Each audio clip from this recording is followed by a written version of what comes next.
Hello my dear friends, welcome back to our channel my soul style. అయితే ఒక విషయం గురించి మాట్లాడదాం అనుకుంటున్నా. ఏంటి ఆ విషయం అంటే, చాలామంది నా ఏజ్ ఇంత అయింది, ఇంకా నేనేం చేయగలనులే, నా ఏజ్ ఇంత అయింది, నేను నడవగలనో లేదో అంటే ఏజ్తో నా మెంటల్గా ఫిజికల్గా కాకుండా ఫిజికల్గా ప్రతి ఒక్కరికి ఏజ్ వస్తుంది, కాదని చెప్పట్లే. ఈరోజు చిన్నవాళ్ళుగా ఉన్నారు, రేపు పెద్దవాళ్ళు అవుతారు, పెద్దగా ఉన్న వృద్ధులు అవ్వచ్చు, దానిలో ఎలాంటి డౌట్ లేదు.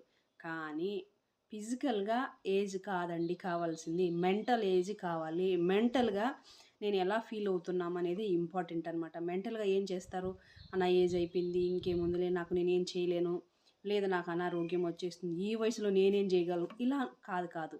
మెంటల్గా మనం ఎప్పుడైతే జీరో ఏజ్లో ఉంటామో అప్పుడే మనం ఏదైనా చేయగలుగుతాం. తప్పకుండా మన మైండ్కి, అంటే మన మెంటల్ ఏజ్కి మన ఫిజికల్ ఏజ్ సపోర్ట్ చేస్తుందండి.